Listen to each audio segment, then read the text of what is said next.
네, 안녕하세요. 부동산 중개인을 어스틴, 텍사스 지역에서 하고 있는 안재원 이라고 하고 영어 이름은 크리스 안입니다. 지난번에 제 블로그를 하고 있고 또 제 기사, 부동산 칼럼 기사를 이제 한국 신문 쪽에 코리안 저널에 지금 10회 이상 하고 있는데요.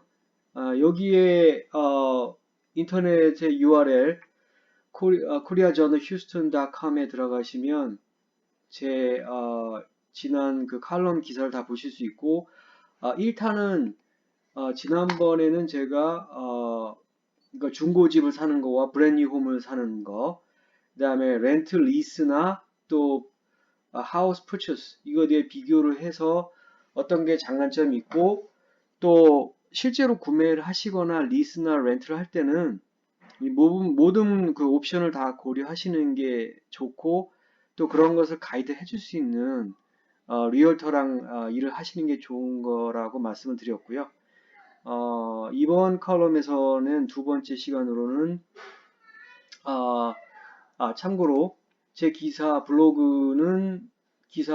블로그 형태로 제 웹사이트에 chrisan.berkshire hathaway homes service texasrealty.com에 들어가시면 제 걸 보실 수 있습니다. 이거 좀 길죠? 어, 아니면 이 신문사 쪽에 들어가셔도 되고요. 자, 그러면은 이제 실제적으로 이제 주택을 구매한다고 가정하고 자, 절차를 살펴보는데 제가 여기에 지금 4개월 또 6개월, 그러니까 반년 전부터 준비하는 게 좋다라고 했는데 실제로 구매하는데 꼭 필요한 시간은 최소 집을 결정하고 한 달, 그죠? 그 가장 미니멈으로 잡았을 때고요.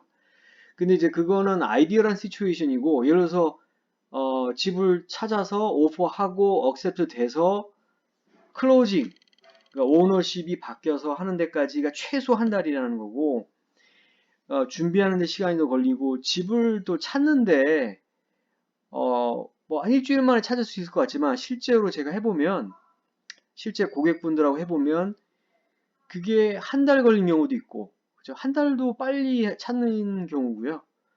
두 달 걸리는 경우도 있습니다. 네, 두 달 걸리는 경우도 있고, 그러니까 약간 여유 있게 잡아야 되는 거고, 그러니까 집을 찾는데 한 두 달 걸린다고 치고, 그리고 아까 프로세싱, 집을 선택해서 오퍼해서 오퍼 억셉트 되고 클로징 될 때까지 한 달 잡는다고 했는데, 모기지, 론 하는 경우에 두 달 정도 걸리는 경우도 있어요. 그래서 아까 두 달 서칭하고 또 두 달 정도 클로징 한다고 하면 4개월, 그죠? 4개월. 근데 이제 그거 말고 예상하지 못하는 경우도 많이 있는 게 뭐냐면 실제로 오퍼를 해서 셀러가 억셉트 했는데 협상이 잘 안 돼서 다시 back to market, 그죠? 다시 세컨 집을 또 찾아야 되는 경우도 있고. 그럼 여기 예기치 못한 모든 상황을 고려하면 사실 6개월 정도 하는 게 안전하다는 얘기고요. 그리고 지금 아파트에 사시던 하우스 리스에 사시던 아파트 같은 경우에는 month to month, 그죠? 어, 렌트가 끝나는 그 시점에 미리 얘기하면 한 달씩 연장할 수 있는 경우 있는데 리스를 하는 경우에는 그 리스 집의 랜로드가 뭐 집을 팔려고 한다든지 그래서 한 달씩 그 익스텐션이 안 되는 경우도 있어요. 그러니까 그런 걸 생각하면 4개월, 6개월이라는 시간이 그렇게 긴 시간이 아닙니다.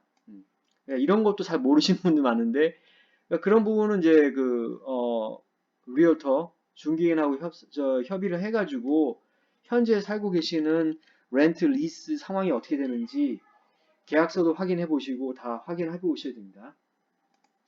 자, 그래서 나 집을 구매하겠다. 그럴 경우에 뭘 해야 되느냐? 여기에 이제 세 번째 이제 리얼 에스테이트 에이전트 중개인 얘기를 여기 했는데 이걸 첫 번째로 하셔도 돼요. 왜냐면 뭘 필요한지 모르니까 지금 1번이 이렇게 써 있는데 이거는 이제 모기지 회사가 정리한 리스트를 제가 좀 활용을 한 건데요. 자, 그럼 리얼터 먼저 해볼게요. 그 홈바이어 내가 뭘 어떻게 해야 될지 모르니까 그러면 좋은 에이전트를 찾아야겠죠. 에이전트는 많이 있습니다. 그죠? 근데 나를 진짜 도와줄 수 있는지, 그럼 전화 인터뷰를 먼저 해보고요. 근데 실제로 만나서 페이스 투 페이스 인터뷰 한 이후에 아, 그 중개인을 고용할지 결정하셔도 됩니다. 그리고 좀 확신이 없으면 두 번째 리얼터를 인터뷰하고 그 다음에 비교해보고 결정해도 되고요. 그래서 이제 리얼터를 만나시고 결정하시면 이제 리얼터가 이 모든 부분을 다 가이드를 해주는데, 자, 집을 사면 기본적으로는 다운 페이먼트, 그러니까 목돈이 있어야 돼요. 10만 불짜리 집을 산다면 아주 스탠더드한 걸 말씀드리면 바람직한 부분은 20% 다운 페이먼트하고 80%를 론하는 거죠. 그렇죠? 10만 불 집이면 2만 불을 다운. 그러니까 내가 캐시가 2만 불이 그 계좌에 있어야겠죠. 그죠? 그게 이제 20% 컨벤셔널 론을 하는 거고요. 이게 가장 바람직한 부분이고, 근데 목돈이 없으면 못 사나요? 살 수 있습니다. 네, 살 수 있고요. 그게 이제 여기에 여러 가지 방법이 있는데 3% 다운 페이먼트 옵션도 있고 3.5% 다운 페이먼트 하는 것도 있고 0% 그러니까 100% 파이낸싱 하는 방법도 있죠. USDA라든지 VA 론 이거는 이제 군인 경력이 갖고 계신 미군 군인이죠. 그 다음에 여러 가지 다운 페이를 어느 정도 내는데 그거를 지원받는 프로그램이 있습니다. 이 텍사스 쪽은 텍사스 스테이트 주에서 지원하는 프로그램이 있고요. 그 다음에 시티, 휴스턴이라든지 시티 오브 어스틴, 그죠? 거기서 지원하는 옵션이 있습니다. 물론 좀 까다롭긴 하지만 된다고 하면 이걸 활용할 수 있는 방법도 있겠죠. 그 다음에 근데 이런 것들은 다 결국에는 그 모기지 회사, 렌더 그 파이낸싱 금융 회사를 통해서 진행하게 되기 때문에 그 좋은 모기사를 매칭하는 게 되게 중요합니다. 이 부분을 이제 그 리얼터 중개인이 처음부터 필요한 시점에 적절히 소개를 해주겠죠. 자, 그래서 이 모기지 회사를 찾을 거고요. 두 번째는 이제 여러 가지 요소가 많은데 론, 그죠? 대출을 받을 때 가장 여러 가지 요소 중에 크리티컬한 것 부분이 크레딧 스코어입니다. 크레딧 스코어가 뭐 400점, 500점, 600, 700, 800, 그다음에 이제 900이 되는데 뭐 750 이상은 굉장히 좋은 점수겠죠, 그죠? 그다음에 750, 600, 한 80부터는 뭐 그냥 보통에서 좀 좋은 상태, 700은 꽤 괜찮은, 그죠? 그래서 이 부분이 모기지 이자에도 굉장히 큰 영향을 미치고요. 심지어는 론에 되고 안 되고에 영향을 줄 수 있습니다. 그래서 FH 같은 경우에는 좀 크레딧 스코어가 낮아도 600이 안 돼도 할 수 있는 방법이 있습니다. 좀 까다롭지만 그 다음에 크레딧 스코어가 좋으면 또 다양한 옵션을 다 활용할 수가 있고요. 그래서 근데 여러분이 보통 신용카드를 쓰고 계시면 신용카드에 통해서 여기 신용정보회사가 미국 3대 신용회사가 Equifax, Experian, TransUnion 등이 있는데 거기 통해서 점수를 알고 계시는 경우에는 굉장히 빨리 뭐랄까 스타트하기에 좋겠죠. 내가 한 750점 정도 나오는 것 같아요. 그러면 좀 시간을 낭비하지 않고 결국에는 모기지 회사는 직접 이제 대출 모기지 회사 결정하시면 직접 이 신용기관에 컨택을 해서 실제 그 크레딧 점수 파이널을 봅니다. 보는데 어느 정도 알고 계시다 그러면 처음에 상담할 때 상당히 많은 시간을 절약할 수 있겠죠. 그래서 신용 점수와 또 여러분이 인컴이 있겠죠, 그죠? 그래서 풀타임 잡을 갖고 계시면 어떤 회사에서 일하고 계시면 W2 잡을 갖고 계시면 거기에 이제 월급이 있겠고 또 자영업자 같은 경우는 비즈니스를 하셔서 또 월 평균 소득이 있을 수 있겠죠. 이제 그것들이 굉장히 크리티컬합니다. 그 부분하고 크레딧 스코어하고 이제 그런 것들을 이제 모기지사가 다 이벨루에이트 해가지고 텍스 레코드까지 해서 그다음 어느 정도 자기 요건이 되면 보통 하는 게 어떻게 되냐면 프리 레터를 줍니다. 레터. 그러니까 프리 어프로벌, 그다음에 프리 퀄리피케이션 레터. 그러니까 그런 것들 레터가 있어야 마음에 드는 집이 있을 때 그 레터를 제출해서 오퍼를 할 수가 있습니다. 아, 나 이 집을 사려고 한다. 의도를 가지고 계약서를 리얼터와 같이 작성을 해서 리얼터가 셀러 쪽 에이전트, 리스팅 에이전트한테 보내죠. 그래서 셀러가 억셉트가 되면 이제 선택이 된 거죠. 그죠? 근데 이제 그 셀러가 억셉트 할 때 캐시 오퍼가 아니면 로운을 하게 되면 그 로운에 대해서 사전 승인 받은 레터가 없으면 억셉트가 안 됩니다. 따라서 이 4번이 굉장히 크리티컬합니다. 그래서 이거를 모르시는 분이 많은데 나 저 마음에 들어 하고 바로 오퍼하는 게 아니고 이 레터가 있으셔야 됩니다. 따라서 시간을 좀 절약하려면 리얼터 만나서 내가 얼마까지 대출되는지 모르기 때문에 빨리 모기지 회사를 결정한 다음에 그 리얼터가 소개해준 모기지 회사에서 결정을 해서 그 모기지 회사를 통해서 이벨루에이트 해서 프리-어프로벌 레터, 프리-퀄리피케이션 레터를 받은 다음에 실제로 집을 이제 쇼핑할 수가 있는 거죠. 그래서 5번 쇼핑. 사실 여기까지가 이제 그 사전 단계로 보는 거고 실제로 이제 집을 찾으러 다니면 되는 거죠. 그죠? 중고집을 사든 브랜드 뉴 하우스를 사든 리얼터와 같이 집을 찾는 거죠. 찾아서 집을 찾은 다음에 오퍼를 하고요. 그죠? 오퍼를 하고 근데 오퍼를 할 때 그러면 가격이 어떻게 결정하나요? 집의 가격은 비교 방법을 씁니다. 그래서 CMA라고 하는데 Comparative Analysis, Market Analysis CMA라고 합니다. 그래서 그 내가 원하는 집이 있는 그 지역, 커뮤니티, same division, sub division 내 최근 팔렸던 보통 3개월 정도 팔렸던 같은 사이즈와 같은 스펙의 집을 그 팔린 데이터의 평당 가격, 스퀘어 핏의 가격을 보고 그러니까 피처도 거의 비슷하겠죠. 그런 컴페어러블한 집을 가지고 그 값을 산정합니다. 바이어도 마찬가지고요. 리스팅 에이전트도 그렇게 해서 집을 시장에 내놓는 겁니다. 그래서 그 가격에 내가 조금 더 올려서 오퍼를 할 수 있는 거고, 좀 내가 생각할 때 좀 비싸다. 아니면 좀 문제가 있다. 그러면 좀 언더로 오퍼할 수 있는 거고요. 제 1편의 블로그 또 기사에서 제가 칼럼에서 말씀드린 것처럼 어스인 지역은 지금 굉장히 스트롱한 셀러 마켓이기 때문에 보통 언더오퍼로 이길 수 있는 경우는 드뭅니다. 그러니까 인기가 없는 지역이라면 모르겠는데 인기 있는 지역은 언더오퍼로는 거의 불가능하다고 보시면 되고요. asking price에서 위로 오퍼를 해야 가능성이 있습니다.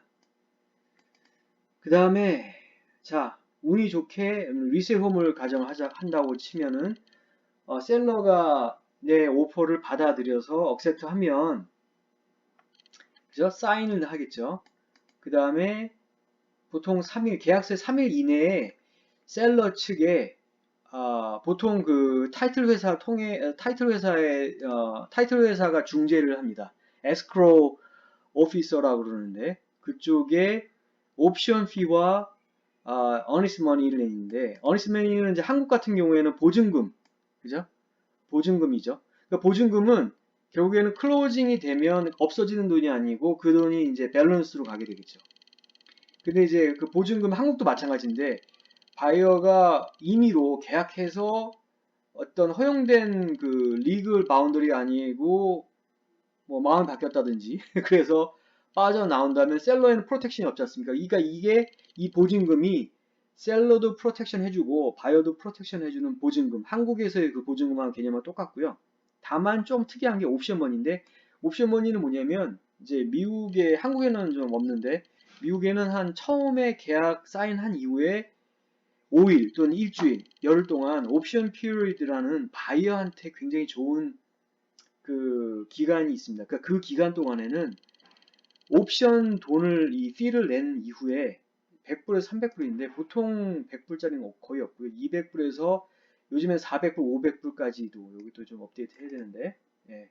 그런 경우에 옵션 머니를 내고 일주일 동안 바이어가 그때 이제 인스펙션을 하는 겁니다. 인스펙터를 고용을 해서 인스펙션을 인스펙션을 하고 그 기간에 이제 리페어를 해야 된다라고 이제 생각하면은 이제 셀러한테 요청을 하거나 그 기간에 바이어가 마음이 바뀔 수도 있어요. 나는 도저히 생각해보니까 이 집이 마음에 안 들고 그런 경우에는 그 옵션 피리드가 바이어한테 굉장히 유리한 언제든지 백아웃 그러니까 이 옵션 머니를 포기하고 계약을 파기할 수 있습니다.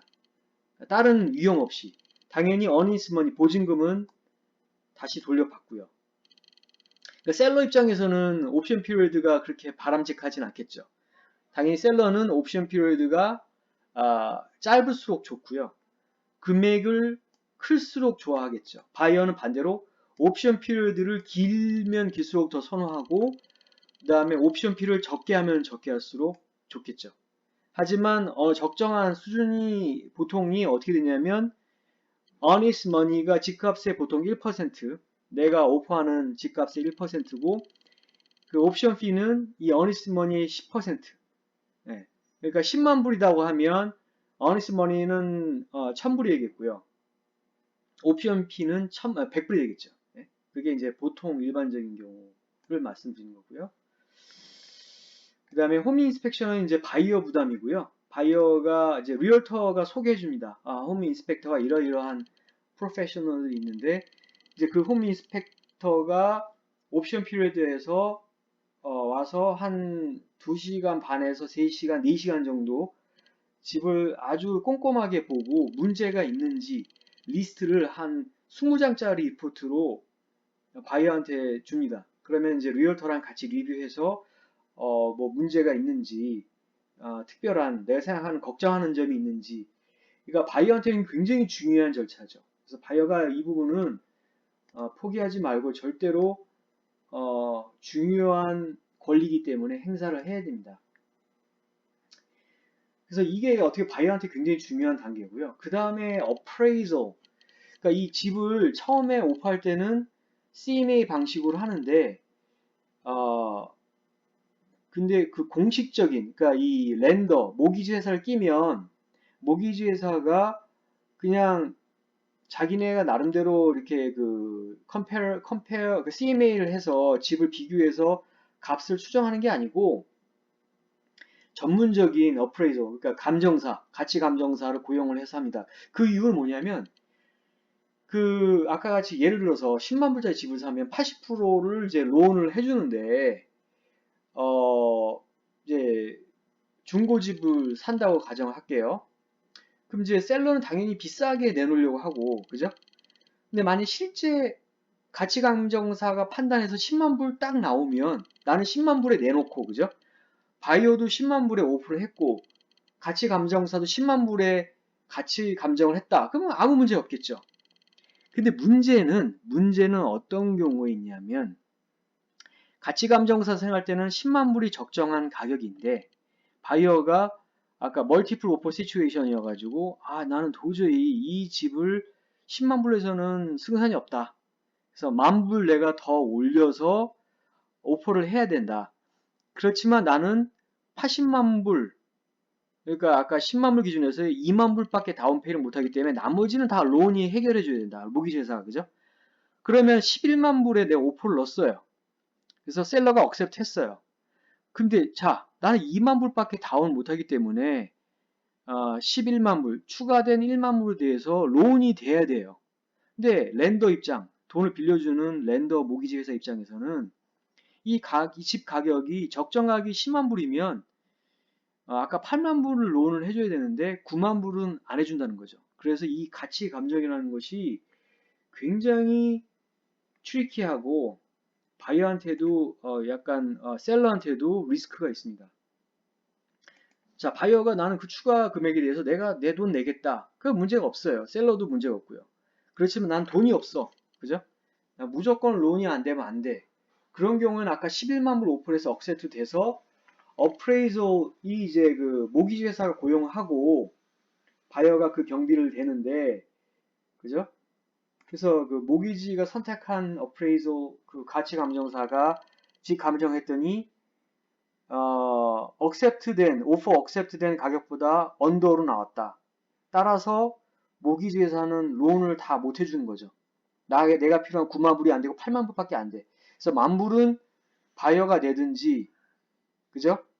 론이 안 된다. 그런 그 로너빌리티 문제이기 때문에 굉장히 크리티컬합니다.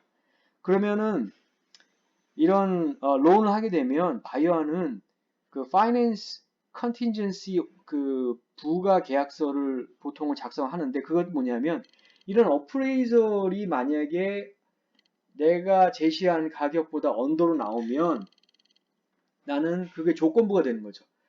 나는 그 earnest money를 환불받고 계약을 파기하겠다.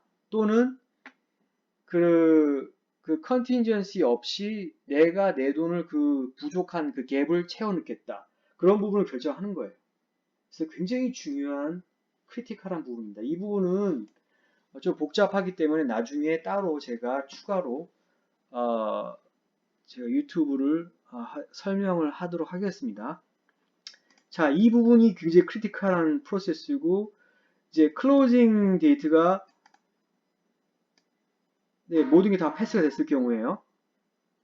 클로징 데이 하루 전에 보통 파이널 워크트루, 그러니까 마지막 바이어랑 리얼터가 같이 이렇게 집을 보면서 집이 제대로 문제 없이 있는지, 갑자기 그 전날 무슨 태풍이 불었는지, 홍수가 나서 뭐 데미지가 있는지 확인을 하고 이제 들어가게 됩니다.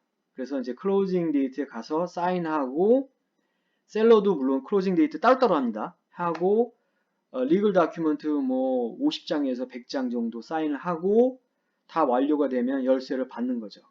그리고 이제 이사를 하게 되겠죠. 이제 이런 것들이 플로우가 되는데요. 근데 걱정하실 게 없는 게, 제대로 된 리얼터면 이런 모든 과정에 대해서 여러 번 설명을 해드리고 자세히 가이드를 안내해 드릴 겁니다. 다만 이러한 플로우대로 간다, 이런 게 중요한 요소라는 정도만 이해하시면 될 것 같습니다. 예, 그러면 저는 다음에 또 제 세 번째 주제, 제 블로그에 올린 신문 기사에 올린 주제를 가지고 또 또 한번 유튜브를 찾아뵙도록 하겠습니다. 감사합니다.